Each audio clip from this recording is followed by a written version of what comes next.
berlari ke depan, meraih kemenangan.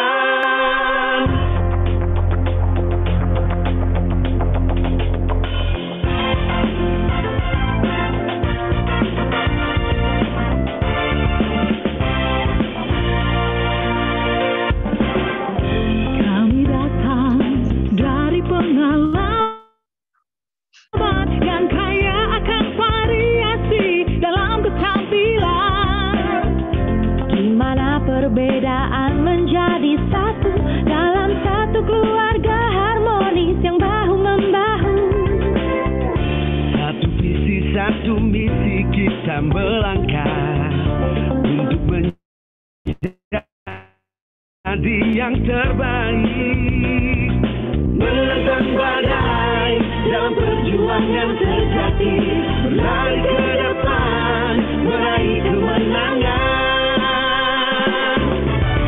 Top One the best, kami mau berbagi pengalaman. Top One the best, kobarkanlah api semangat kita. Top One the best, tantangan dan janji yang menanti. Top One the best, naik masa depan cerah bahagia.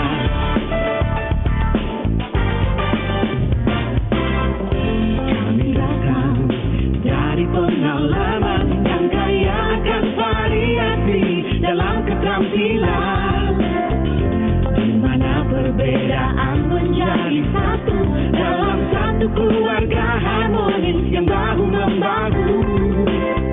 Satu visi, satu misi, kita melangkah untuk menjadi yang terbaik, menentang badai dalam perjuangan sejati, berlari ke depan, meraih kemenangan. Top One the best, kami mau berbagi pengalaman. Top One the best, kobarkanlah api semangat kita. Top One the best, tantangan dan janji yang menanti. Top One the best, raih masa depan cerah bahagia.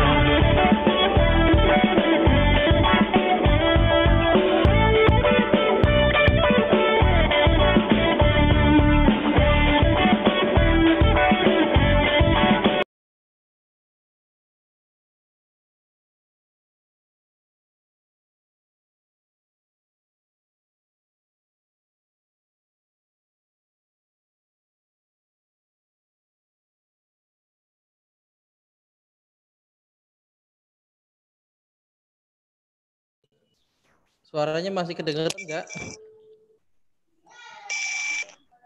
Hilang ya suara lagunya loh, lagi asik loh Pak. Yang menanti. Top One the best, naik masa depan cerah bahagia. Top One the best, kobarkanlah api semangat kita. Top One the best, naik masa depan cerah bahagia.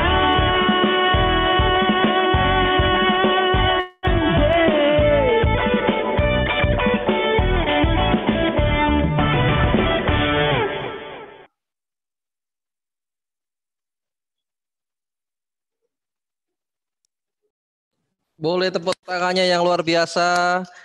Waduh, semangat sekali ya kita pagi ini mendengarkan lagu yang begitu membuat kita makin berapi-api semangat kita ya. Top One the best. Ini lagu yang diciptakan Babe juga ya, salah satu yang diciptakan Babe untuk kita semua. Raih masa depan cerah bahagia luar biasa. Oke, nah dalam waktu 1 jam ke depan kita akan mendengarkan dari materi Babe tentang be capable and acceptable leader. Jadi jadilah pemimpin yang kompeten dan diakui dalam situasi seperti ini ya, situasi COVID-19 sekarang ini. Nah, jadi pemimpin bukan hanya diakui saja, tapi dia juga punya kemampuan capable, acceptable ya, juga diakui. Nah, nanti akan dijelaskan secara gamblang mengenai apa itu oleh Babe langsung. Juga buat Anda persiapkan pertanyaan-pertanyaan yang Anda nanti akan pertanyakan. Tolong pertanyaan-pertanyaan yang berhubungan dengan apa yang Babe sampaikan hari ini. Nah, kalau ada pertanyaan-pertanyaan yang sekiranya di luar apa yang nanti kita bahas, bisa ditanyakan mungkin setelah acara ini ya. Jadi kita fokus untuk materi yang hari ini supaya kita bisa sama-sama belajar apa itu be capable and acceptable leader. Apakah Anda sudah siap? Siap semua ya? Saya dengar ya dari lubuk hati Anda yang paling dalam, dengan wajah Anda yang tersenyum ya, walaupun tidak ada mimik mengatakan siap, tapi saya siap, saya melihat Anda sudah pada siap. Oleh karena itu tanpa berlama-lama lagi, kita langsung lihat Babe Irianto Heru. Apa kabar Babe? Oke, Om Bet, apa kabar? Sehat-sehat semua? Alhamdulillah Pak. Om Bet sudah katakan saya hanya dikasih waktu 60 menit saja. Kita akan gunakan 15 menit kalian mendengar terlebih dahulu. 45 menit kita lakukan dialog interaktif agar supaya materi yang disampaikan yang hanya 15 menit saja dapat kita gali lebih dalam lagi maknanya. Oke. Kalau kita bicara bisnis debt, kita bisa bicara banyak hal. Mungkin minimal kita bisa angkat 8 poin kalau kita mau bahas bisnis debt. Misalnya, poin yang pertama, bisnis debt adalah bisnis keluarga. Kita bisa memulai dari keluarga. Bisnis debt adalah bisnis yang tidak mengenal teritori pemasaran. Jadi kita bisa bebas memasarkan kemana saja, di dalam negeri, bahkan juga kita bisa mengajak mereka yang ada di luar negeri. Yang berikutnya lagi, bisnis debt adalah bisnis yang bisa dijalankan oleh siapa saja tanpa memandang pendidikan, memandang pria atau wanita, pengalaman bisnis, dan lain sebagainya. Banyak, kira-kira ada 8, tapi pada hari ini Babe ingin membahas satu saja, yaitu bisnis debt adalah bisnis manusia. Ya, bisnis debt adalah bisnis manusia. Jadi yang menjalankan bisnis debt adalah manusia. Di luar manusia tidak bisa menjalankan bisnis debt. Jadi hanya manusia saja. Nah, kalau kita bicara manusia yang ada di dalam jaringan bisnis kita itu memiliki tabiat, memiliki perilaku, memiliki pengalaman, memiliki karakter yang berbeda. Ya, berbeda-beda orang yang ada di dalam bisnis kita. Oleh sebab itulah, kalau Babe ditanya, apa kunci sukses di dalam bisnis debt? Jadi apa kiat sukses kalau seseorang ingin berhasil menjalankan bisnis debt? Kiat yang paling utama adalah kita harus menjadi leader. Ya, kita harus menjadi pemimpin. Kita harus menjadi panutan.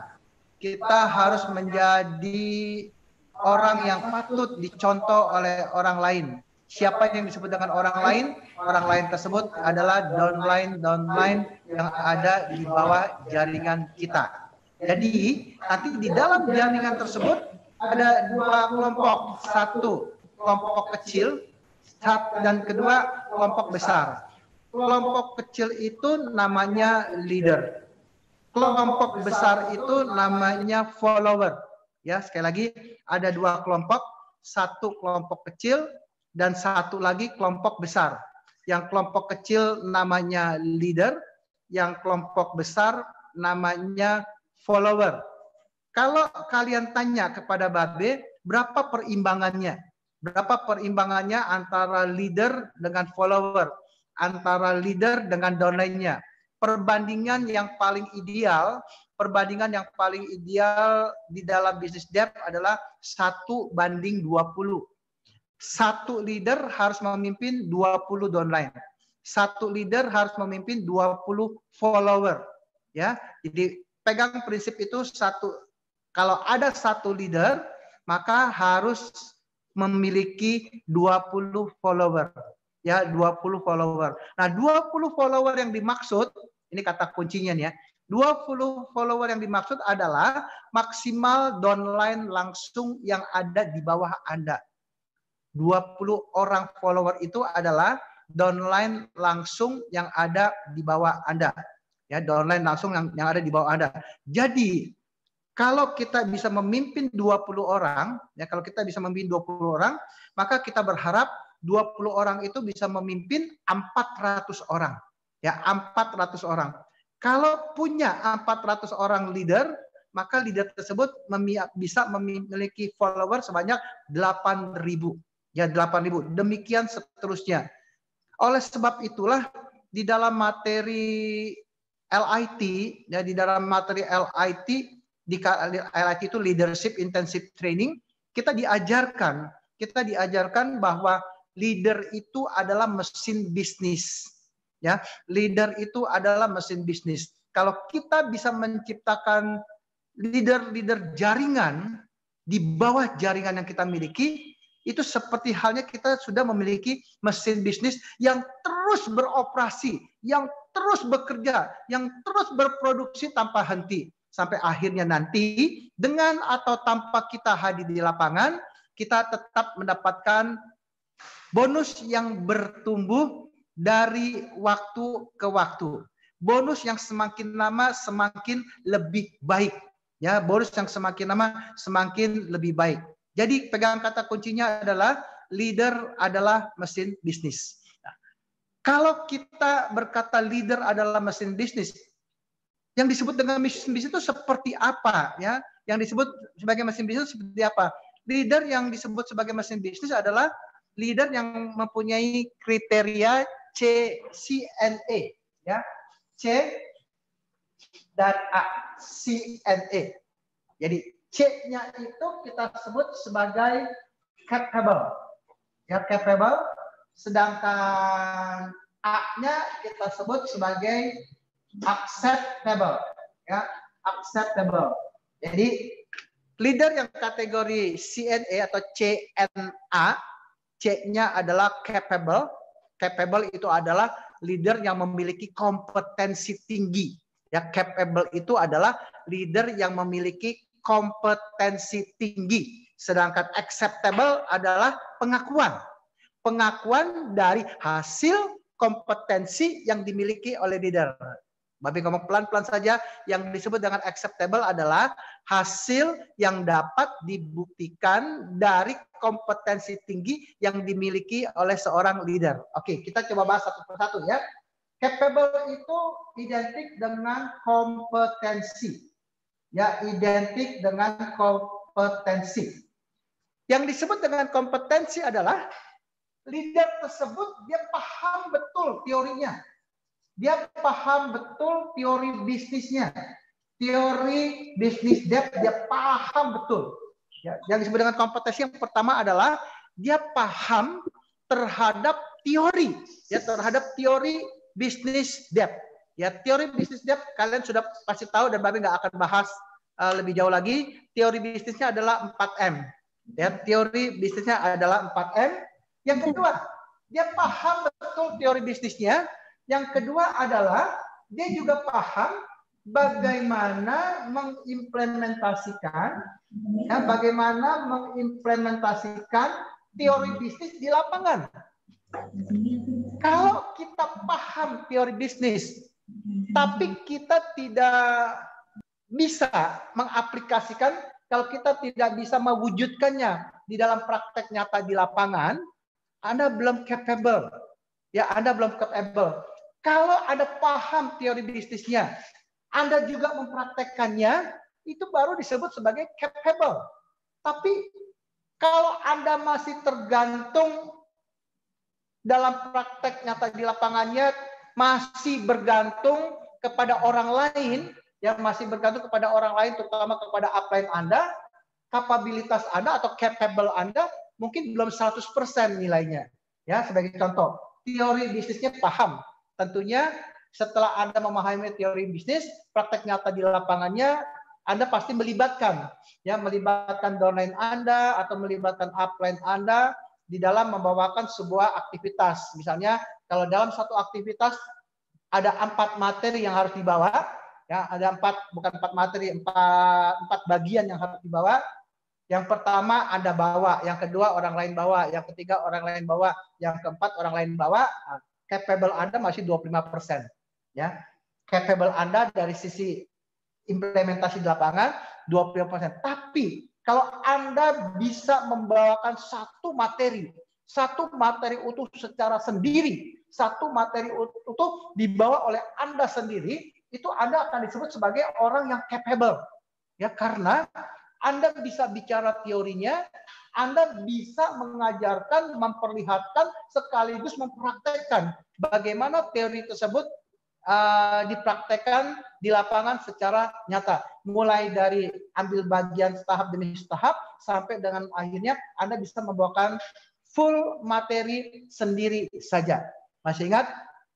Setiap materi baru yang diluncurkan oleh Dev Support System, Babe bawakan sendiri. 3 hari 2 malam, Babe bawakan sendiri. 2 hari 1 malam, Babe bawakan sendiri. 10 jam durasi product intensive training, Babe bawakan sendiri. Ya, begitu Babe bawakan sendiri, tahap berikutnya Babe libatkan kalian untuk ikut terlibat di dalam praktek nyata di lapangan, dan pada akhirnya apa yang Babe lakukan kalian dapat lakukan, sehingga tujuan kita di dalam pemberdayaan downline yang ada di bawah kita adalah mengajarkan mereka, memperlihatkan praktek nyata apa yang kita ajarkan, melibatkan mereka secara bertahap di dalam praktek nyata, lalu amati apa hasilnya. Kalau mereka bisa membawakan seperti kita bahkan lebih bagus, maka kita dapat melepas mereka dan kita disebut sebagai leader yang capable. Ya, leader yang capable. Ini baru bicara teori dan praktek. Yang paling penting bukan seberapa banyak praktek yang Anda lakukan, bukan seberapa banyak waktu yang Anda investasikan di lapangan. Yang penting adalah hasilnya. Anda terlalu sibuk di lapangan sehingga Anda mengabaikan keluarga, waktu untuk bertemu dengan keluarga. Anda terlalu sibuk di lapangan, pergi dari satu kota A ke kota B, ke kota C, ke kota D, dan seterusnya. Kalau hasilnya tidak sesuai dengan harapan, Anda baru disebut sebagai leader capable saja. Yaitu leader yang mengerti, paham 100% mengenai teori, dan leader yang bisa mempraktekkan teori tersebut di lapangan. Tapi kalau belum mendapatkan hasilnya, Anda belum disebut sebagai leader yang acceptable. Karena apapun yang Anda lakukan di lapangan, yang dilihat ujung-ujungnya adalah hasil. Apakah hasilnya bisa berdampak, ya? Apakah hasilnya bisa berdampak terhadap jaringan? Kalau saya sebut sebagai jaringan, berarti Anda dan downline di bawah Anda, kalau apa yang Anda lakukan hasilnya bisa berdampak positif terhadap jaringan. Sekali lagi, kalau Babe sebut jaringan termasuk kita, ya, termasuk Anda, termasuk saya, dan downline yang ada di bawah saya. Dan kalau hasilnya berdampak positif dan semua orang bisa merasakannya, itu berarti Anda bisa membuktikan. Anda bisa membuktikan bahwa teori dan prakteknya it works, ya. Artinya bekerja, ya. Artinya bekerja. Memang ada hasilnya, benar, teori itu benar. Teori benar, prakteknya mengikuti teori ternyata benar, hasilnya seperti itu. Sehingga dampak hasilnya bisa dirasakan oleh Anda, dampak hasil positifnya bisa dirasakan oleh downline yang mau bekerja sama dengan Anda. Nah, pada saat itulah Anda mampu membuktikan teori dan prakteknya kepada mereka. Nah, pada saat itu Anda disebut sebagai leader yang capable sekaligus acceptable. Jadi, leader yang mempunyai kemampuan tinggi, dan prakteknya menghasilkan sebuah hasil yang terbukti berdampak kepada Anda dan domain Anda, sehingga Anda diakui. Anda mendapatkan pengakuan. Ingat ya, kalau kalian hanya ngerti teori, kalau kalian bisa mengaplikasikan di lapangan, tapi kalau hasilnya tidak sesuai dengan harapan, Anda masih termasuk golongan leader yang capable. Ya, capable. Ingat, di dalam 5 tingkat kepemimpinan, Anda baru disebut sebagai highly capability. Ya, Anda baru disebut sebagai highly capability. Kalau Anda punya kompetensi tinggi dan hasilnya terbukti bisa berdampak terhadap Anda dan jaringan Anda, ya, Anda bisa membuktikan teori prakteknya itu terbukti, maka Anda disebut sebagai leader yang acceptable. Jadi inilah yang disebut dengan leader CNA, C dan A, CNA. C-nya adalah capable, A-nya adalah acceptable. Ya, ini penjelasan singkat mengenai capable dan acceptable. Nah, sekarang kita perdalam. Kita perdalam dengan pertanyaan yang Anda ajukan kepada saya atau kepada Babe, ya. Oke, terima kasih. Baik, terima kasih Babe, luar biasa. Tadi kita sudah belajar mengenai apa itu leader check and recheck. CNI, ya. CNA. Jadi capable and acceptable. Nah, tadi Babe sudah jelaskan sangat gamblang sekali. Apa itu leader yang capable, apa itu yang acceptable. Ya. Jadi dibuka lain pertanyaan untuk Anda pertanyaan semua. Silakan, monggo. Bisa raise Mengacung. hand, ya. Atau mungkin unmute langsung speakernya yang ada di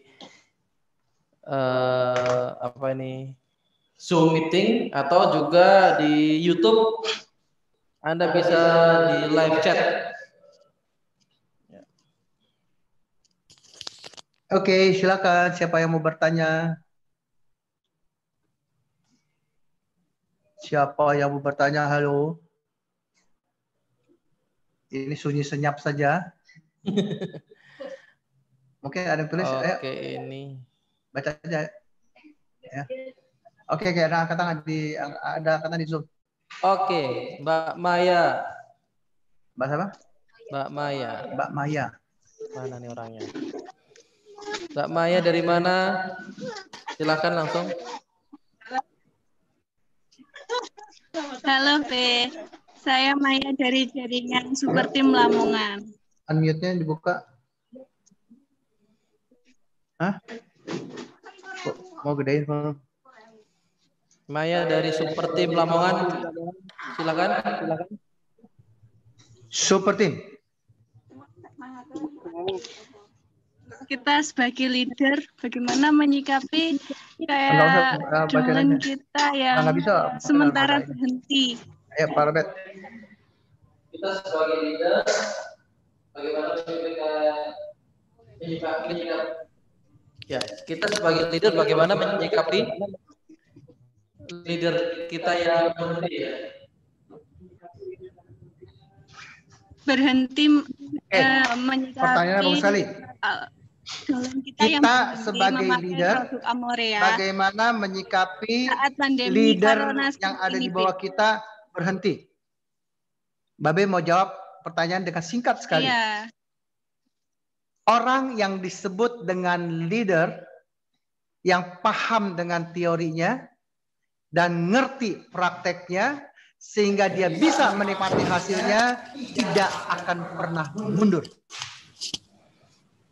Kecuali dia nggak paham teorinya, dia nggak pernah praktek, dan hasilnya seperti detak jantung, naik turun, naik turun, naik turun, naik turun, naik turun. Itu pasti suatu saat dia pasti berhenti. Ngerti ya? Ini jawabannya bisa dikembangkan secara lebar dan panjang. Mbak Maya gimana?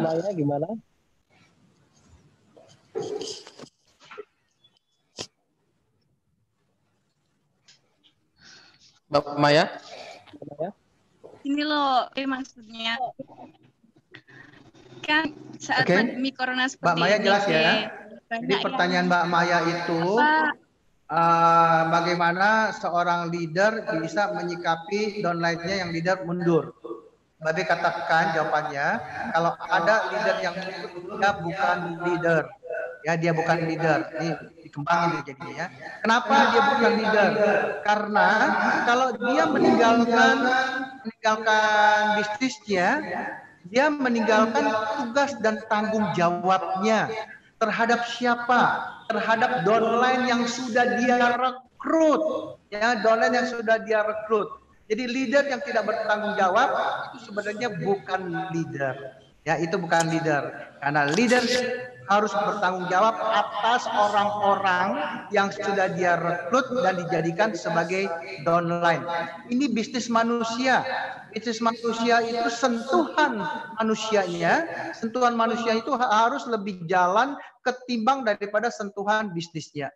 Kalau kita leader hanya mengandalkan sentuhan bisnis dan mengabaikan sentuhan manusianya, maka cepat atau lambat mereka pasti akan mundur. Bukan hanya mereka, mungkin Mbak Maya pun juga pasti akan mundur cepat atau lambat. Kalau hanya mementingkan materi semata. Ya, oke? Oke Pak, pertanyaan berikutnya saya bacakan ya. Bagaimana kalau saya sebagai upline sudah tak dihargai oleh downline, padahal setiap ada promo dan pengumuman atau pertemuan yang saya selalu ajak downline, tapi kelihatannya downline tidak mau dengerin saya. Gimana caranya agar downline mau nurut? Saya upline, saya dicuekin, tidak dianggap oleh downline saya, padahal setiap kali ada promo, padahal tolong dengar ya, padahal setiap kali ada promo, setiap kali ada aktivitas, Anda mengajak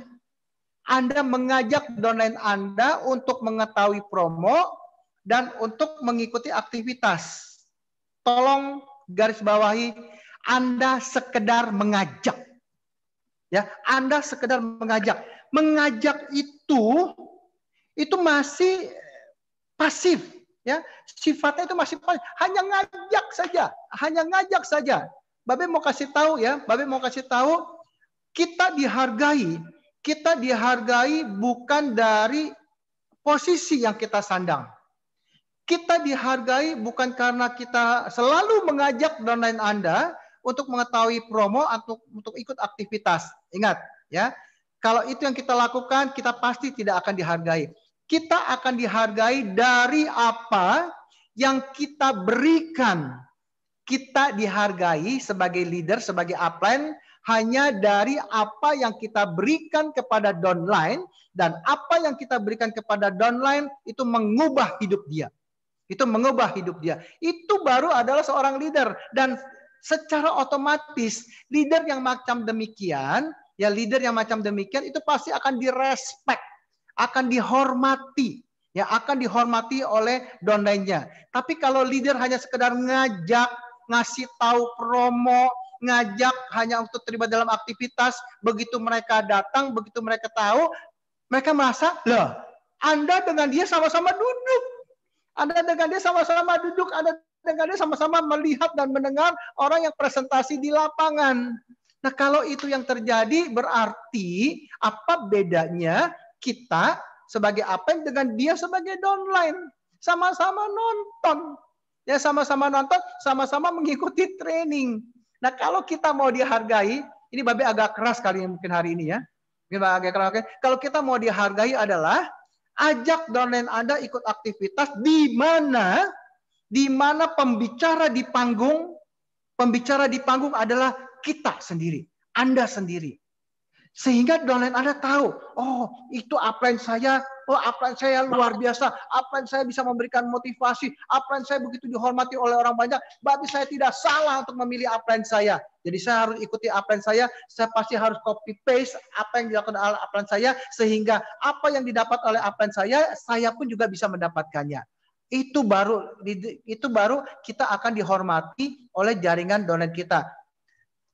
8 dari 10 member saya tidak katakan leader ya. 8 dari 10 member itu hanya mampu mengajak dan memberitahu downline-nya saja tanpa mampu memperlihatkan bagaimana yang Anda ajak dipraktekkan di lapangan, di mana kita yang mengajak menjadi aktor utamanya, menjadi pemain utamanya yang ditonton, yang didengar oleh downline kita, dan pada saat itulah apa yang kita lakukan dipraktekkan oleh mereka dan berdampak hasilnya positif, maka kita akan disebut sebagai leader yang dihormati, bukan leader yang ditakuti ya. Karena ada beberapa upline itu menjadi leader yang ditakuti. Ya, leader yang ditakuti, leader yang diktator, leader yang otoriter, leader yang hanya bisa nyuruh-nyuruh saja, leader yang hanya bisa minta-minta saja. Tapi pada saat diajak untuk membantu dalam praktek nyata di lapangan, dia lepas tangan. Kalau itu yang terjadi, jangan pernah berharap Anda akan diikuti oleh downline Anda. Karena downline hanya menghormati kita, downline hanya mau menjadi pengikut setia kita kalau dia merasakan dari apa yang Anda berikan. Ingat ya, yang Anda berikan itu bukan duit ya. Yang Anda berikan adalah sesuatu yang bisa mengubah hidup dia.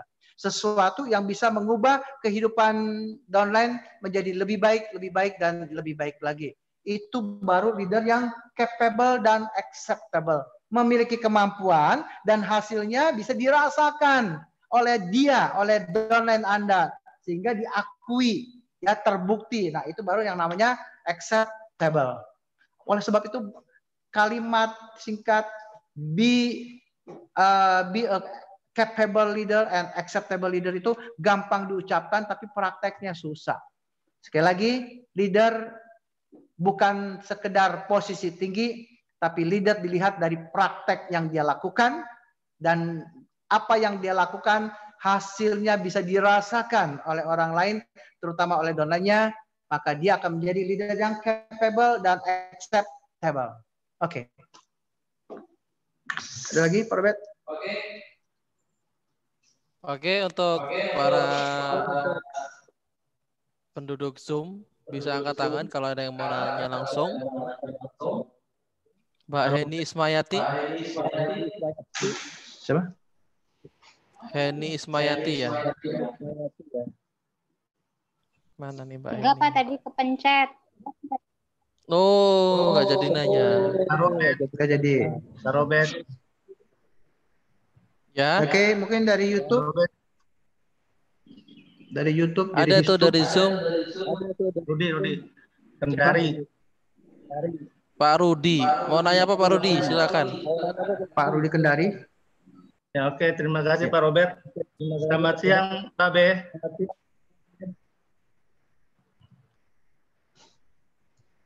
Pertanyaannya? Terima kasih kesempatannya. Gini ya, tadi penjelasannya terkait dengan CNA itu ujung-ujungnya adalah hasil. Kita menguasai teori itu dan Ya, kita Ahmed, selalu pertanyaannya? Ya, halo B. Pertanyaan saya dari materi Babe tadi CNA itu ujung-ujungnya adalah hasil yang dilihat. Siap dengan pertanyaannya? Hah? ada hasil yang dilihat. Kita menguasai teori dan misalnya kita punya 10 member atau downline, kita sudah memberikan teori itu, tapi hasilnya kita lihat mungkin hanya 3 atau 4 orang yang menjalankan apa yang kita berikan. Kira-kira kesalahannya itu apakah dari kita sebagai mungkin mengaku sebagai leader yang memberikan materi, teori, dan praktik dan memperlihatkan segalanya kepada downline kita, atau memang dasarnya memang downline kita mungkin yang karakternya berbeda-beda sehingga agak bagaimana ya? Nggak apa-apa lah, diomongin aja, dia ngomong kata ngomongnya. Oke, jadi pertanyaannya adalah apabila ada 10 leader kita, nah yang berhasil hanya 3. Nah itu letak kesalahannya gimana ya? Dalam rangka dengan tema yang CNA ini.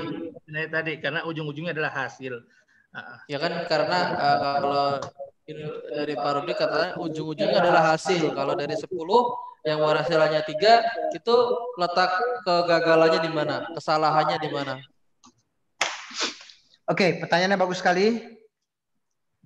Ada 10 leader yang berhasil cuma 3. Ya, ada 10 leader yang berhasil cuma 3, yang 7 gagal. Ya, yang 7 gagal. Ini kadang-kadang mungkin kalian kurang begitu paham apa yang disebut dengan leader ya. Jadi seolah-olah semua dianggap leader. Member yang aktif dianggap leader. Member yang belanja dianggap leader. Member yang naik diamond dianggap leader. Itu belum tentu ya.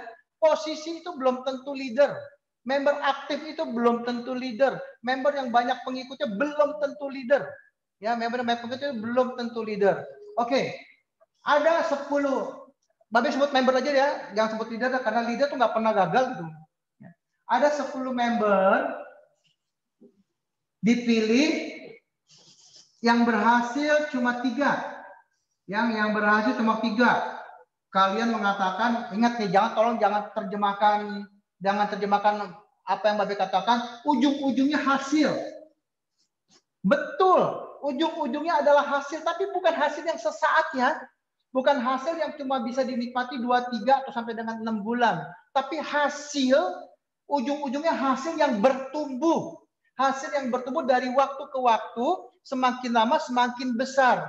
Hasil yang bertumbuh dari waktu ke waktu, semakin lama semakin besar. Pertanyaan pertama adalah, apakah 10 orang member yang Pak Rudi pilih itu Pak Rudi miliki itu berdasarkan dipilih dengan cara selektif nggak?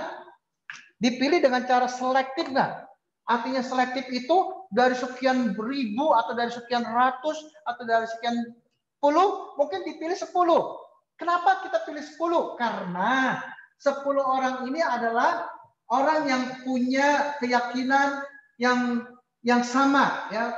Punya keyakinan yang sama seperti Pak Rudi. Punya keyakinan yang sama seperti Pak Rudi. Ya, apa yang diyakini? Yang diyakini adalah minimal ya, yang diyakini minimal adalah join di business debt. Ya, join di business, dia percaya bahwa join di business debt adalah salah satu cara. Babe katakan salah satu cara untuk mengubah hidup.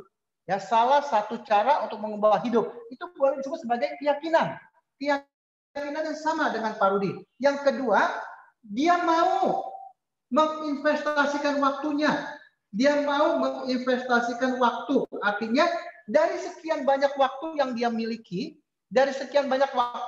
atau mungkin dari sekian kesibukan, waktu kesibukan yang dia miliki, dia mau menginvestasikan waktunya mungkin 3 atau 4 jam, mungkin 6 jam, mungkin 8 jam, untuk menjalankan bisnis, ya, untuk menjalankan bisnis debt bersama dengan Pak Rudi. Ingat, tanda tambah bersama dengan Pak Rudi. Satu, dia punya keyakinan sama dengan Pak Rudi. Dia mau menginvestasikan waktu yang dia miliki untuk menjalankan bisnis debt bersama dengan Pak Rudi. Dan yang berikutnya adalah dia adalah orang yang mau belajar. Ya, dia orang yang mau belajar sekaligus ya, dia mau mengajar, belajar, sekaligus dia nantinya mampu mengajarkan kembali apa yang dia sudah dapat dari Pak Rudi. Ya. Dia mau belajar sesuatu yang berkaitan dengan bisnis debt, ya. Dia mau belajar segala sesuatu yang berkaitan dengan bisnis dari Pak Rudi, sehingga nantinya apa yang dia pelajari dan dia praktekkan, apa yang dia ajari dan dia praktekkan, dia ajarkan kembali. Ya, dia ajarkan kembali kepada siapa? Kepada downline-nya. Itu yang pertama. Itu 10 orang ini. Nah, kalau 10 orang ini benar-benar adalah orang yang ini, Babe nggak yakin yang berhasil cuma 3. Pasti ada yang tidak berhasil, tapi nggak sebesar ini kegagalannya. Yang mungkin keberhasilan adalah di sini 10, ya, di sininya 7 yang berhasil. Yang gagal justru 3. Nah, kalau di sini yang gagal lebih banyak daripada yang dia anggap berhasil tuh. Babe nggak yakin, itu belum tentu dia juga berhasilnya. Kalau yang dianggap berhasil cuma 3, apakah dipilih dengan cara ini? Ya, dipilih dengan cara ini. Nah, kalau kita sudah mendapatkan orang-orang yang ada di sini, itu yang kita sebut sebagai orang yang dipilih secara selektif. Nah, kalau sudah ada orangnya, sekarang bagaimana bagaimana kita menjadikan, bagaimana kita memberdayakan orang yang ada di sini untuk ikut terlibat dalam bisnis kita. Masih ingat teori 5M? M yang pertama adalah, ya, M yang pertama adalah kita harus mengajarkan. Kita harus mengajarkan segala teori bisnis yang berkaitan dengan bisnis debt. Kita harus mengajarkan segala teori bisnis yang berkaitan dengan bisnis debt. Yang kedua, kita harus memperlihatkan teori yang kita ajarkan dipraktekkan di lapangan. Kita harus memperlihatkan bagaimana teori ini dipraktekkan di lapangan.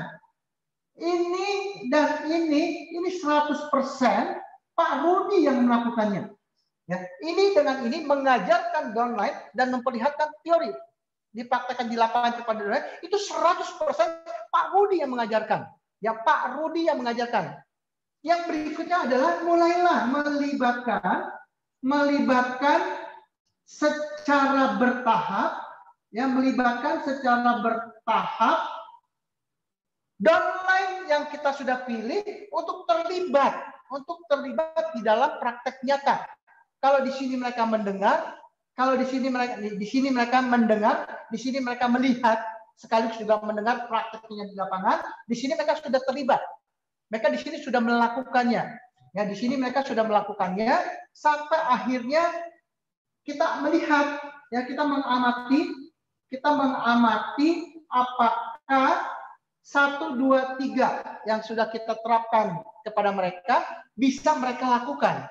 Ya, bisa mereka lakukan. Kalau ini sudah bisa mereka lakukan, maka kita bisa menjadikan downline tersebut sebagai downline yang mandiri. Mungkin baru capable saja.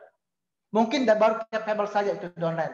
Tapi begitu downline tersebut mampu mengulang kembali apa yang perlu dilakukan, mulai dengan memilih downline-downline yang potensi untuk dijadikan sebagai leader, ya, dan hasilnya terbukti, dia baru disebut sebagai, selain dia capable, dia pun juga acceptable karena hasilnya terbukti dan diakui Josh, ya, diakui Josh.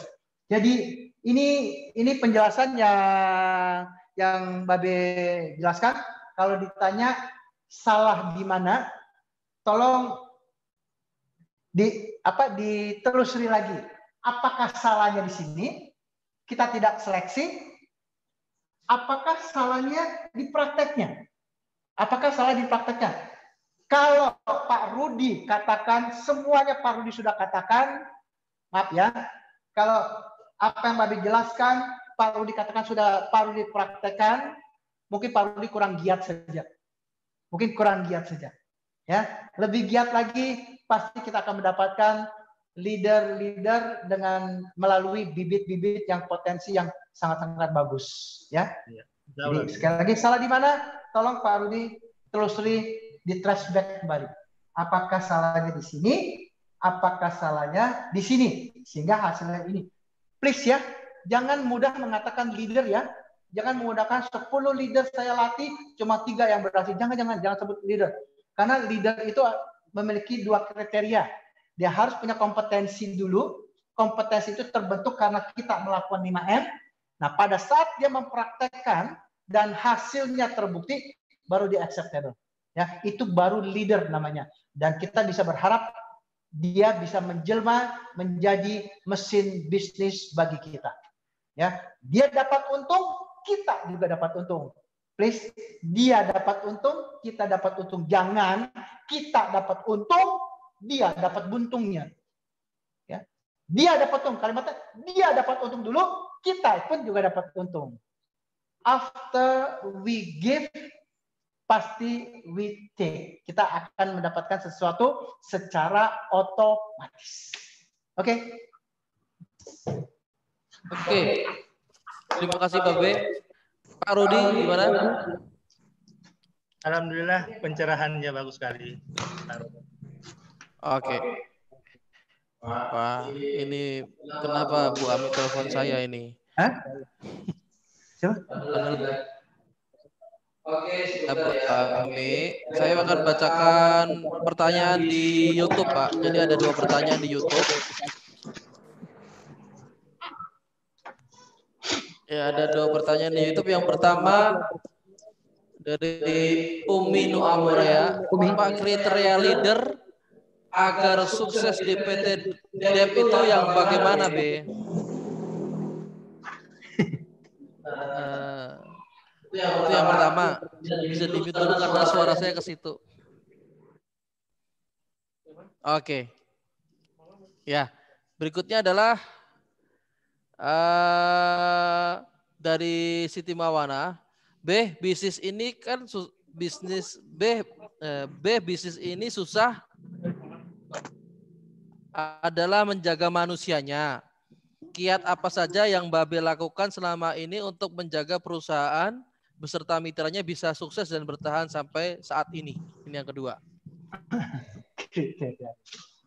Sebenarnya Mbak B nggak perlu jawab lagi kriteria leader, karena jawaban yang Mbak B jawab atas pertanyaan dari Kang Rudi, ya. Kriteria yang pertama adalah dia harus yakin terlebih dahulu. Ya. Dia harus yakin dan percaya. Dia harus yakin dan percaya terhadap 3 hal utama dulu. Terhadap 3 hal yang utama dulu. Dia harus yakin kepada perusahaan. Dia harus yakin terhadap produk-produk yang ada di perusahaan. Dan ketiga, dia harus yakin terhadap bisnis plan yang ada pada perusahaan. Dan yang terutama sekali adalah dia harus yakin terhadap dirinya sendiri. Ya, dia harus yakin terhadap diri sendiri. Atas dasar keyakinan yang dia miliki, dia harus mau menginvestasikan waktunya. Dia harus mau menginvestasikan waktunya untuk menjalankan bisnis ini. Tolong ya, katanya adalah investasi. Investasi itu adalah sesuatu yang kita tanam, yang kita akan nikmati hasilnya kelak. Itu namanya investasi. Jadi sekali lagi, Babe tulis investasi waktu. Investasi adalah sesuatu yang kita tanam untuk kita nikmati hasilnya kelak. Babe nggak tulis memboroskan waktu. Babe nggak tulis menghabiskan waktu. Ya, Babe nggak tulis menyediakan waktu, tapi menginvestasikan waktu. Kalau kita memboroskan waktu, seberapa banyak pun waktu yang kita boros, yang kita taruh di sini, nggak akan ada hasilnya. Karena memboroskan waktu, menghabiskan waktu. Tapi kalau menginvestasikan waktu, kita harus melihat bahwa setiap detik, setiap menit, setiap jam, setiap hari itu merupakan sebuah hal yang bernilai. Sebuah hal yang bernilai Jadi jangan sia-siakan waktu yang sudah kita investasikan. Ya, jangan sia-siakan waktu yang kita investasikan untuk menjalankan bisnis itu. Itu yang disebut sebagai investasi waktu. Kriteria yang ketiga adalah kita harus mau ditempa. Ya, kita harus mau dibentuk. Kita harus mau masuk dalam proses. Proses yang pertama adalah belajar. Untuk bisa menjual produk, kita harus belajar produk. Untuk mengetahui keuntungan yang bisa didapat di bisnis debt, kita harus paham marketing plan, business plan. Supaya orang percaya terhadap perusahaannya, kita harus tahu siapa itu PT Duta Elok Persada, kapan didirikan, bagaimana dengan pengurusnya, bagaimana dengan legalitasnya, dan lain sebagainya. Nah, tadi Babe katakan kita mau ditempa. Kita mau ditempa dan juga kita mau menempa. Ya, menempa, siapa yang harus kita tempa adalah downline kita setelah kita ditempa oleh apa yang kita. Nah, bagaimana caranya adalah kita harus, ini kalau bicara terhadap diri sendiri, leader tersebut harus mau belajar. Harus mau belajar dari siapa? Dari upline-nya. Upline-nya mengajarkan si kriteria yang bisa dijadikan leader, dia harus mau belajar.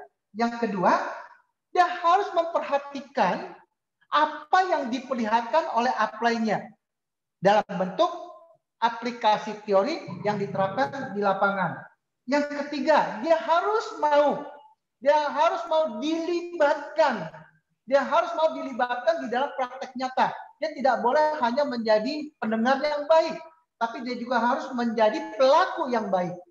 Dan yang keempat, dia harus bisa melakukannya sendiri. Ya, dia harus mampu melakukan sendiri dari apa yang dia sudah lihat, ya, dari apa yang sudah dia belajar, dari apa yang sudah dia lihat, dari keterlibatan dia dalam praktek nyata di lapangan, dan dia mampu mempraktikkan sendiri, dan pada akhirnya dia akan menjelma menjadi seorang leader yang baik. Kebanyakan di antara kita melakukan kesalahan justru pada saat awal. Kita mencari downline. Pada saat awal kita mencari downline. Kita mencari downline dengan cara perekrutan, bukan dengan cara pensponsoran. Maksudnya yang Babe sharingkan, sharing yang kedua kali dan sebagainya. Kalian hanya merekrut. Kalau yang disebut dengan merekrut, siapa saja tanpa Anda pilih dan sebagainya bisa Anda jadikan sebagai downline. Hasilnya bisa ngacak-ngablak. Ngacak-ngablak itu apa ya? Ngacak-ngablak hasilnya bisa tidak bisa unpredictable. Tidak bisa diprediksi. Tapi kalau Anda lakukan dengan cara sponsoran, Anda pilih dari sekian banyak kenalan yang Anda miliki, ya, Anda pilih, Anda ajak dia bergabung, itu namanya sponsoran. Berarti kalau Anda memilih downline, mendapatkan downline dengan cara sponsoran, itu kita bisa meminimalkan kegagalan, kita bahkan bisa memaksimalkan kegagalan. Itu kriteria seseorang untuk bisa dikembangkan menjadi leader. Jelas ya tadi bahasa Mbak Omi ya? Ya, jelas. Yang kedua, bisnis debt itu susah menjaga manusia. Oleh sebab itulah Babe katakan bisnis debt itu adalah human business. Ya, bisnis manusia. Ya, bisnis manusia. Tadi Babe katakan di dalam sini banyak keanekaragaman. Ya, banyak keanekaragaman. Dalam hal apa? Satu, dalam hal karakter. Ya, dalam hal karakter atau dalam hal sifat. Ya. Yang kedua, dalam hal apa? Dalam hal budaya. Dalam hal budaya. Apalagi dalam hal ego. Ya, dalam hal ego. Apalagi dalam hal dan lain-lain sebagainya. Keberhasilan Anda di dalam bisnis debt adalah bukan semata-mata Anda adalah orang yang capable. Bukan semata-mata Anda orang yang sudah diakui. Tetapi juga Anda dituntut untuk bagaimana cara mengelola manusia-manusia yang ada di bawah jaringan Anda. Yang mengelola manusia-manusia yang ada di bawah Anda. Oleh sebab itu Babe ajarkan di dalam pelatihan LIT, dan pelatihan LUT. Ingat, tingkat yang kelima adalah humility. Ya, humility atau yang disebut dengan kerendahan hati. Ya, kerendahan hati. Kita harus terbuka. Kita harus terbuka dengan mereka yang beraneka ragam ini. Kita harus bisa memahami apa yang diinginkan oleh mereka dengan karakter yang ada di bawah ini. Kita harus sabar. Kita harus sabar memperlakukan mereka. Perlakukan mereka bukan hanya sebagai mitra bisnis, tapi perlakuan mereka seperti layaknya anak. Ya, seperti layaknya anak. Anak pada waktu masih kecil pasti nakal, pasti banyak maunya. Ya, tinggal bagaimana kita bisa berperan sebagai orang tua yang baik terhadap mereka. Nah, kalau kita bisa diterima sebagai orang tua bagi mereka, maka dia pasti akan mengikuti kita. Ya, pasti dia akan mengikuti kita. Tapi kalau kita memperlakukan mereka semata-mata hanya sebagai sebagai mitra bisnis saja, yang Anda tahu yang penting adalah UUD, ujung-ujungnya duit, ujung-ujungnya dia harus menghasilkan sesuatu dan lain sebagainya. Itu pasti mereka nggak akan mengikuti Anda. Ya, itu nggak akan mengikuti Anda. Kalau Pak Budi katakan, kan Babe katakan yang penting ujung-ujungnya hasil, betul. Tapi bukan hanya hasil yang bisa dipertahankan 1 bulan atau 6 bulan, tapi hasil yang bisa dipertahankan dari waktu ke waktu yang semakin lama semakin besar. Itu yang namanya hasil yang kita harapkan dari mereka. Ya, mereka sukses, secara otomatis kita sukses. Anak yang gagal itu bukan semata-mata dia gagal, tapi orang tuanya gagal. Jadi downline yang gagal itu dikarenakan upline yang gagal di dalam mengelola downline-nya. Jelas ya? Jadi anak gagal itu karena peran orang tua, downline gagal dikarenakan peran daripada upline-nya. Apa yang dilakukan oleh upline-nya itu mungkin akan ditiru oleh downline-nya. Kalau upline melakukan hal-hal yang kurang positif, downline-nya juga akan melakukan hal-hal yang kurang positif. Tapi kalau upline melakukan hal-hal yang positif, maka downline pun juga akan pasti positif. Oke? Ya, itu jawabannya. Oke. Mic-nya bisa di-mute. Satu pertanyaan dari YouTube. Saya pikir ini sangat menarik sekali, Pak. Jika kita adalah leader yang tadinya koordinasi terhadap downline kita itu sudah terarah. Kita leader, kita koordinasi ke bawah kita sudah terarah. Nah, tahu-tahu ada upline kita yang ikut berkoordinasi di bawah kita tanpa sepengetahuan kita. Akhirnya koordinasi yang sudah terarah itu jadinya tidak terarah lagi. Nah, ini gimana solusinya, Pak? Saya adalah leader. Saya sudah membentuk downline saya dengan gaya saya, gitu lah ya. Secara dengan gaya saya. Tiba-tiba upline saya masuk. Terus menerapkan gayanya. Itu menerapkan gayanya. Ini Babe juga bingung jawabnya. Artinya, apa yang Anda lakukan terhadap downline, yang menurut Anda polanya sudah tepat, itu pola yang mana ya? Pola dari upline atau pola dari Anda sendiri? Jadi Anda tidak pernah belajar dari upline, sehingga Anda menerapkan pola sendiri. Kalau jawabannya adalah Anda menerapkan pola sendiri karena upline Anda tidak pernah mengajarkan Anda, please, kalau bisa jangan libatkan upline. Tapi downline saya tiba-tiba hubungin upline saya. Jadi mau nggak mau kan upline saya mengajarkan pada downline-nya. Nah, itu tanda tanya. Kenapa downline Anda menghubungi upline Anda? Apakah yang Anda ajarkan belum cukup bagi dia? Betul ya? Ini buat kita adalah sebagai sebuah bagian untuk introspeksi. Ya, introspeksi. Mungkin upline Anda melihat cara Anda kurang begitu sempurna. Dia mau menyempurnakan. Tapi kalau apa yang Anda anggap pola Anda adalah pola yang paling cocok untuk diterapkan terhadap downline Anda, dan downline Anda ingat, dan downline Anda mengakuinya, berarti acceptable. Jadi Anda diakui oleh downline Anda, nggak mungkin si downline tersebut nyari upline Anda. Tapi mungkin kapabilitas Anda memang tinggi, tapi tidak bisa diterapkan oleh downline Anda, sehingga downline Anda tidak bisa menikmati hasilnya. Jadi dia terpaksa berhubungan dengan upline Anda, dan upline Anda mengajarkan sesuatu yang berbeda dengan Anda.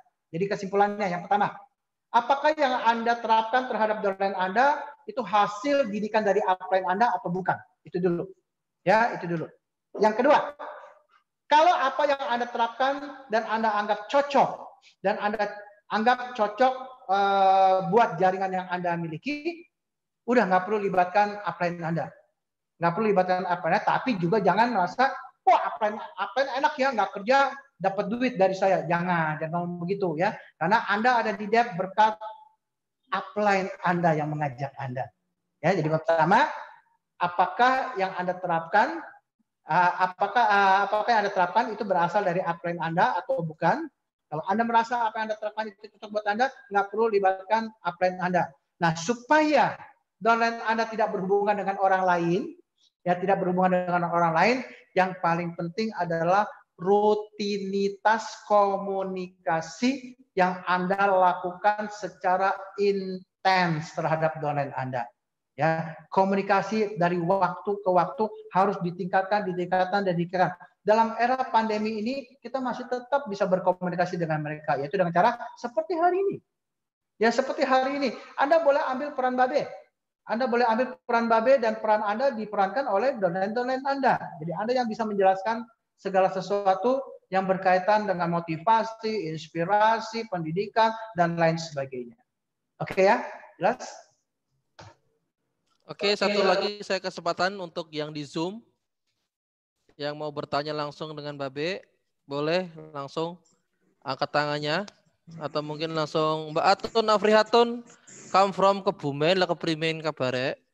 Alhamdulillah baik, Pak Robert. Ya, bertanya. Nanti saya ulang pertanyaannya ya, supaya di sini kan jelas ya. Oke, Mbak Atun silakan. Oh iya, terima kasih Pak Robert, Babe. Saya mau menanyakan, ini biar lebih yakin aja ya Pak. Saya sudah menduplikasikan kepada level 1 saya, dan dengan pola terapi 5M, dan sudah terbukti bahwa level 1 saya atau leader di bawah saya itu udah mandiri. Nah, bagaimana cara untuk solusinya? Kita jadi level 1-nya itu belum bisa menduplikasikan kepada level 1-nya. Itu solusinya bagaimana? Apakah saya ikut terlibat lagi untuk mendirikan level 2-nya saya, atau itu tanggung jawabnya level 1-nya level 2-nya saya? Oke. Oke, Mbak Atun. Oke, Mbak Atun, Oke. Siap, saya ulang dulu pertanyaannya supaya Babe jelas ya. Ya. Lagi ini Bapak Petrus, saya mau bertanya, saya ini sudah duplikasi level 1 dengan pola 5M. Nah, di level 1 saya ini sudah terbukti, di level 1 saya sudah mandiri. Cuman bagaimana solusinya? Level 1 saya ini belum bisa menduplikasi. Nah, ini saya bingung ini. Sudah menduplikasi level 1, Mbak Atun sudah melakukannya kepada level 1 secara pola 5M. Sudah terbukti bahwa level 1 sudah mandiri. Cuman level 1 ini nggak bisa menduplikasikan hal itu kembali kepada level 1-nya, artinya kepada level 2-nya Mbak Atun. Nah, itu solusinya gimana, Babe? Apakah saya mesti turun juga ke level 2, atau itu sudah menjadi tanggung jawab level 1, dan saya bagaimana solusinya Boketo ya? Mbak Atun ya? Pak Robert. Iya, siap. Langsung dijawab, Babe. Oke. Mbak Atun sudah melakukan duplikasi terhadap generasi 1. Tapi masalahnya adalah generasi 1 tidak mampu menduplikasikan kepada generasi 2, ketiga, keempat, dan seterusnya. Padahal Mbak Atun sudah mengaplikasikan konsep pola praktek 5M. Tolong 5M-nya tanda kutip dulu ya. Karena Babe nggak setuju itu kalau sudah melakukan 5M. Tanda kutip dulu 5M. Tanda kutip 5M. Nah, Babe kali perhatikan nih, 5M. Ini Mbak Atun. Ya. Ini Mbak Atun. Mbak Atun punya level 1. Ya. Bak Atun punya level 1. Pada saat Bak Atun punya level 1, ya, Bak Atun itu pertama kali adalah mengajarkan, ya, mengajarkan cara bikin sate yang enak, gitu ya. Bak Atun mengajarkan, tolong ya, Bak Atun mengajarkan, ini berarti 100% pelakunya, ya, pelakunya masih Bak Atun, ya, Bak Atun terhadap downline generasi 1, downline generasi 1. Oke, sekarang bagaimana caranya downline generasi 1 mendapatkan downline generasi 2? Bagaimana caranya downline generasi 1 mendapatkan downline generasi kedua? Nah, ini caranya adalah Bak Atun memperlihatkan kepada downline generasi 1 bagaimana mendapatkan downline generasi 2, bagaimana mendapatkan downline generasi yang kedua. Nah, ini masih Bak Atun 100% menjadi pelaku utamanya. Ya, menjadi pelaku utamanya. Ya, menjadi pelaku utamanya. Oke, jelas. Tahap ketiga apa? Tahap ketiga adalah melibatkan. Ya, tahap ketiga adalah melibatkan. Jadi, pada saat ditanya bagaimana downline generasi 2 mendapatkan downline generasi 3, bagaimana cara mendapatkan downline generasi 2 dan generasi 3, Bak Atun sekarang di sini yang sudah katakan ini, Bak Atun bekerja sama dengan downline, ya, dengan downline generasi 1. Di sini Bak Atun sudah nggak bekerja sendirian. Ya, di sini Bak Atun sudah tidak bekerja sendirian, tapi Bak Atun dibantu. Dibantu oleh siapa? Dibantu, ya, jadi Bak Atun di sini adalah Bak Atun dibantu downline generasi 1. Dibantu downline generasi 1. Sama. Nantinya bagaimana downline generasi ketiga mendapatkan downline generasi keempat? Ini tolong nih. Ini yang paling krusial di sini. Pada saat 1, 2, dan 3, pada saat 1 dan 2, Bak Atun yang menjadi pelaku utama. 100% Bak Atun yang handle. Tapi pada saat mendapatkan downline generasi yang ketiga, Bak Atun sudah melibatkan downline generasi kedua. Ya, downline generasi kedua. Nah, sekarang bagaimana cara downline generasi ketiga mendapatkan downline generasi keempat? Ayo. Kan? Caranya apa? Di sini kan harus sudah mengamati. Bak Atun di sini mengamati. Siapa yang Bak Atun amati? Yang Bak Atun amati adalah downline generasi 1. Apa yang downline, siapa yang Bak Atun amati? Downline generasi ke-1. Apa yang Bak Atun amati? Ya, apa yang Bak Atun amati? Yang Bak Atun amati adalah bagaimana downline generasi 1 melibatkan downline generasi 2. Jadi pada tahap yang keempat, pada saat pembentukan downline generasi pada saat pembentukan downline generasi yang keempat, Anda yang namanya Bak Atun, istrinya Mas Tohir, ya, itu mengamati bagaimana downline generasi 1 melibatkan downline generasi 2. Melibatkan generasi kedua agar supaya generasi keduanya itu memperlihatkan kepada downline generasi ketiga untuk mendapatkan downline generasi yang keempat. Bagaimana caranya sampai terbentuk downline generasi yang kelima? Sampai generasi kelima. Nah, kalau yang tadi adalah pada saat keempat adalah kita mengamati downline generasi ke-1. Apa yang kita amati? Kita amati bagaimana caranya dia melibatkan downline generasi kedua untuk memperlihatkan bagaimana cara mendapatkan downline generasi keempat. Nah, pada saat pembentukan downline generasi yang kelima, downline generasi 1 mengamati downline generasi kedua. Apa yang diamati? Yang diamati adalah bagaimana downline generasi kedua ya, bekerja sama downline generasi ketiga agar supaya downline generasi ketiga memperlihatkan downline generasi 4 untuk mendapatkan downline generasi ke-5. Jadi di sini sudah ada Bang Atun generasi 1. Nah, di sini betul ya 1.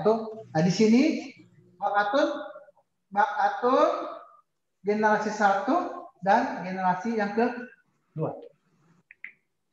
Ya, generasi itu ini generasi 1 dan 2. Ini generasi 2 dan 3. Demikian seterusnya. Jadi pola 5M, jadi pola 5M bukan hanya untuk generasi 1. Tapi pada saat pola 5M itu, terutama pada saat tahap mengamati. Pada saat tahap mengamati, kita sudah melibatkan downline generasi yang berikutnya yang ada di bawah kita. Tapi ulang ya. Ini Bang Atun.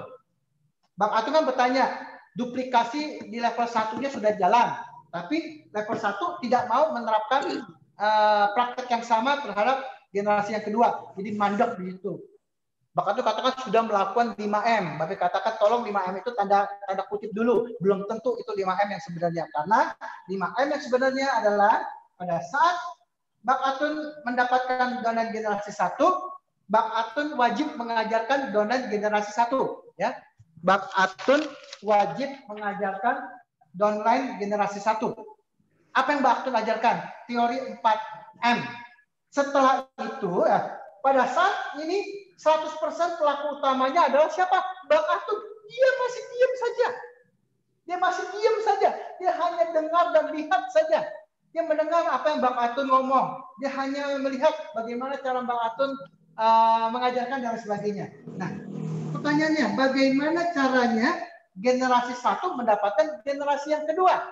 Ya, bagaimana caranya generasi 1 mendapatkan generasi kedua? Caranya adalah Bang Atun memperlihatkan kepada generasi 1 apa yang Bang Atun ajarkan supaya lahir downline generasi yang kedua. Pelakunya masih Bang Atun. Di sini dia di proses ini adalah dia melihat, ya, dia juga mendengar bagaimana Anda berkata-kata kepada prospek, bagaimana Anda melakukan closing sehingga generasi kedua menjadi downline generasi 1. Pelakunya masih Bang Atun. Kedua, berikutnya. Bagaimana caranya downline generasi kedua mendapatkan downline generasi ketiga? Ingat, setelah kita mengajarkan, setelah kita memperlihatkan, lalu kita melibatkan. Nah, kita melibatkan. Jadi pada saat kita mendapatkan ini, prosesnya adalah Anda, Bang Atun, melibatkan downline generasi 1 untuk mengambil bagian dalam OPP agar supaya orang yang ada di sini tahu bagaimana cara mendapatkannya downline yang ketiga. Jadi di sini adalah Bang Atun, downline generasi 1 Bang Atun sudah dilibatkan di dalam OPP untuk merekrut downline generasi ketiga. Jadi berarti di sini Bang Atun sudah melibatkan downline generasi 1. Ya. Bagaimana 3 mendapatkan 4? Ingat, setelah kita melibatkan apa? Mengamati. Bang Atun mengamati downline generasi 1. Apa yang Bang Atun amati? Yang Bang Atun amati adalah bagaimana generasi 1 melibatkan generasi kedua untuk memperlihatkan bagaimana cara mendapatkan downline generasi keempat terhadap downline generasi ketiga. Ya. Di situ kedua Bang Atun generasi 1 dan generasi kedua. Bagaimana 4 mendapatkan 5? Sekarang dia masuk tahap dia mengamati generasi kedua. Apa yang dia amati? Yang dia amati adalah bagaimana cara dia melibatkan downline generasi ketiga, ya, untuk memperlihatkan kepada generasi keempat bagaimana cara mendapatkan downline generasi yang kelima. Jadi pola 5M itu pada saat tahap mengamati itu sudah melibatkan downline yang lebih dalam lagi. Pada saat tahap mengamati lebih dalam lagi, dan lebih dalam lagi. Jadi pertanyaan Bang Atun, kenapa downline generasi 1 tidak melakukan segala sesuatu tidak mempraktikkan apa yang sudah Bang Atun lakukan? Bang Atun hanya sekedar mengajar saja. Mengajar aja. Mengajar pola praktek 5M dijadikan sebagai pola teori 5M. Beda ya. Teori hanya di 4M. 5M itu sudah praktek. Nah, prakteknya kayak gini. Ya, ini prakteknya kayak gini. Ini sudah saya ajarkan. Ini sudah sebagai ajarkan. Jadi kalau pada tahap mengamati, kita sudah mulai melibatkan donen generasi di bawah kita. Pada saat kita mengamati, kita sudah melibatkan, kita sudah melihat dia, bagaimana dia melibatkan orang yang ada di sini. Pada saat dia masuk tahap mengamati, dia mengamati donen generasi ketiga, bagaimana generasi ketiga memperlihatkan kepada generasi keempat untuk mendapatkan generasi yang kelima.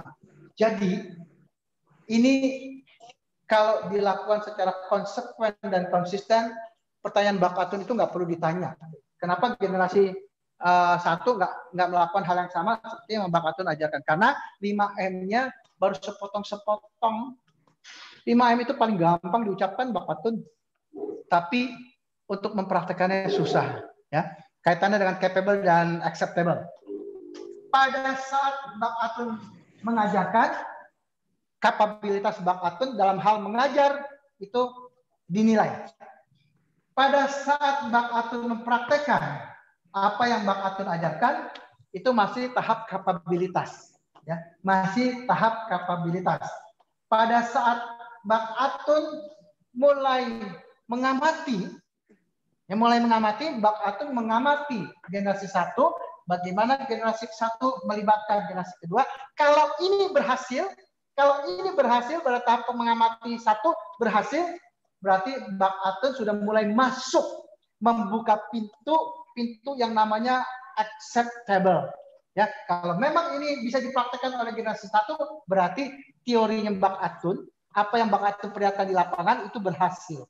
Kalau itu berhasil, baru Bakatun disebut sebagai leader yang capable sekaligus acceptable. Leader yang mempunyai kompetensi tinggi sekaligus diakui. Kenapa? Karena hasilnya terbukti. Bekerja sistemnya. Ya, sistemnya bekerja, pola pemberdayaannya bekerja. Tapi kalau yang tadi Bakatun katakan, mandek di sini, nggak bekerja di sini, itu berarti 5M masih belum benar. Maaf ya, 5M masih belum benar. Apanya sopo sih? Yang ngajarin? Sehingga nggak jalan, nanti tak jitak ini orangnya. Apanya? Oke ya? Ya, Oke, Bakatun, keprimen. Ya, udah jelas, Pak. Jelas lah ya. Ya, udah. Jangan lupa makan mendoan ya. Ini saya curiga Mbak Atun tuh pola 5M-nya itu beda, Be.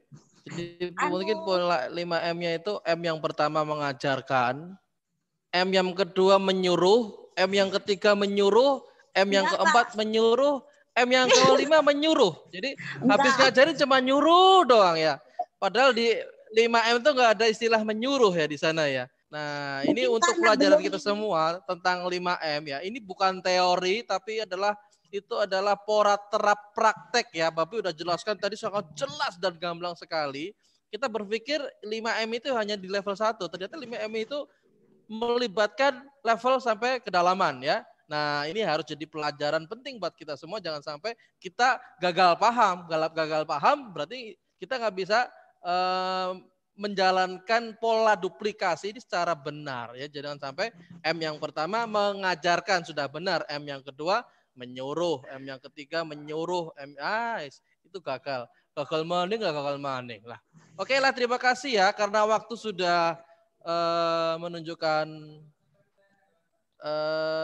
Ada yang mau nanya lagi? Mbak Atun, sudah makan mendoan? Sudah. Oke, yang terakhir kita akan dengarkan penutup dari Babe ya. Pak Robert, ada lagi satu nih. Iya.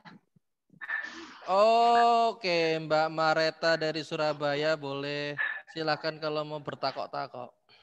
Enggak sih. Sebentar. Pak Robert, saya Mareta dari Surabaya yang kapan hari mendapatkan musibah kebakaran rumah. Iya, Pak Mareta yang kemarin ada kena musibah kebakaran. Oke. Ya.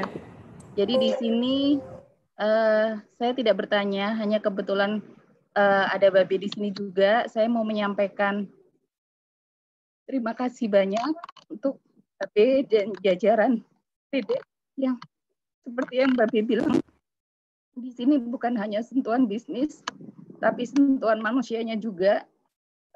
Saya mendapatkan tali asi dari PT DEP. Sekali lagi, Babe, terima kasih banyak juga untuk Master Stokis yang di Surabaya, Mbak Tiwi sebagai perantara menyampaikan ke PT DEP, Babe dan jajarannya, Mas Kim, Dr. Dian, semuanya tidak bisa saya sebutkan satu-satu. Sekali lagi saya mengucapkan terima kasih banyak atas bantuan juga rekan-rekan semua yang terus mengalir sampai dengan hari ini. Itu aja mungkin Pak Robert. Di sini saya mendapatkan keluarga kedua, dan insya Allah saya bisa berkembang dan mencapai cita-cita seperti teman-teman lainnya sudah sukses di sini. Terima kasih Babe dan semuanya, Pak Robert. Amin, terima kasih Mbak Mareta dari Surabaya, sama-sama. Mudah-mudahan apa yang menimpa Mbak Mareta segera bisa selesai. Mungkin apa yang kita bagikan tidak banyak, tapi bisa membantu pemulihan untuk rumah Mbak Mareta. Dan mungkin sekarang kita akan langsung dengarkan closing dari Babe ingin mereview saja ya. Jadi supaya yang baru masuk lebih paham. Bisnis kita disebut sebagai bisnis manusia. Ya, bisnis manusia. Di dalam bisnis manusia ini begitu banyak keanekaragaman yang ada di dalamnya. Jadi member yang satu dengan member yang lain itu memiliki keberagaman. Ya, keberagaman. Nah, keberagaman ini harus bisa dilayani. Ya, dilayani karena siapa yang harus melayani? Yang harus melayani adalah mereka yang sudah menamakan dirinya sebagai leader. Leader di dalam bisnis kita disebut sebagai mesin bisnis. Ya, sebagai mesin bisnis. Kalau mesin bisnisnya ini sudah hidup mesinnya, maka dia akan terus bekerja produktif 24 jam satu hari tanpa henti. Ya.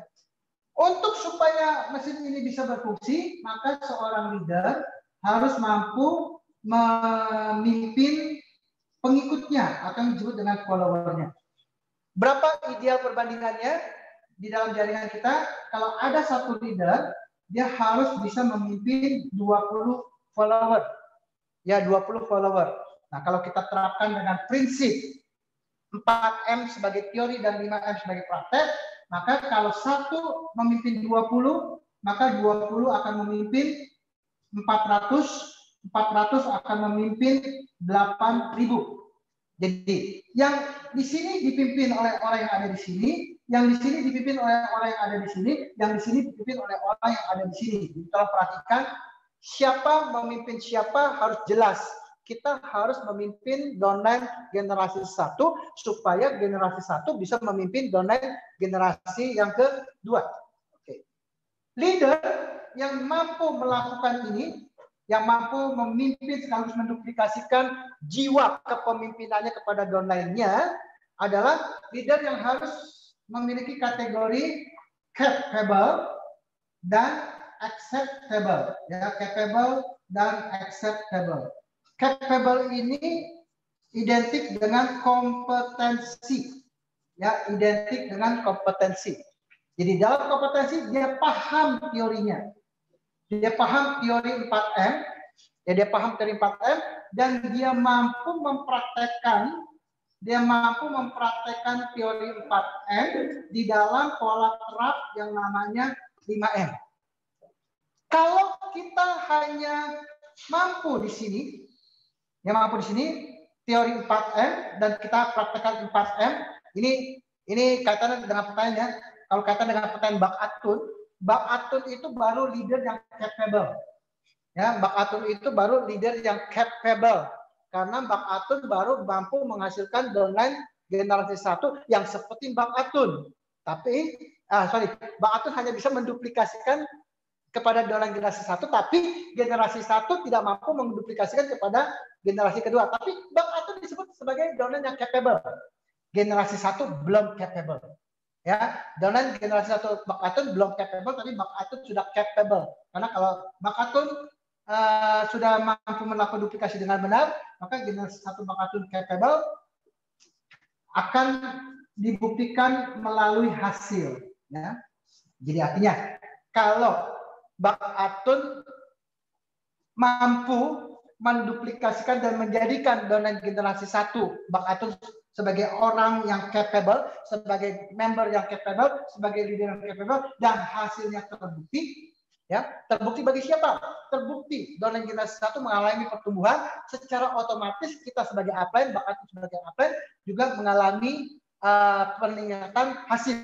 Nah, kalau hasil ini memang nyata dan terbukti, barulah Bang Atun disebut sebagai leader yang acceptable. Selama apa yang kita berikan belum bisa dipraktekkan kembali kepada downline generasi ke bawah, kita masih main di sini. Kita masih disebut sebagai downline dengan kapabilitas tinggi.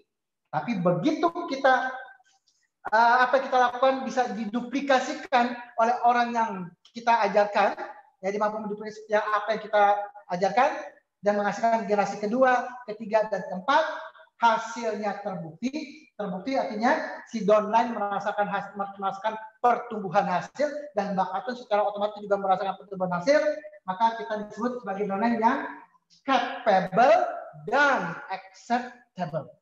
Ya. Ini secara teori gampang. Tapi secara praktek ini membutuhkan kesabaran dari kita sebagai pelakunya. Ya, kesabaran dari kita sebagai pelakunya, karena bisnis manusia itu, manusia-manusia yang ada di bawah kita itu memiliki karakter yang berbeda, sifat yang berbeda, ego yang berbeda, dan lain sebagainya. Tapi bagaimanapun juga, siapapun mereka patut kita layani. Nah, hanya leader yang capable dan acceptable yang mampu melayani downline dengan karakter beraneka ragam. Jangan takut, ya, jangan takut. Kesulitan yang kita hadapi di lapangan harus kita rubah menjadi sebuah tantangan. Karena Babe percaya kita jatuh tersungkur bukan karena sebuah gunung yang besar. Kita jatuh tersungkur karena kerikil yang kecil. Jadi kalau kita bisa mengatasinya, maka kita akan mengalami sukses besar di dalam business step. That top one the best. Oke, Pak Robert.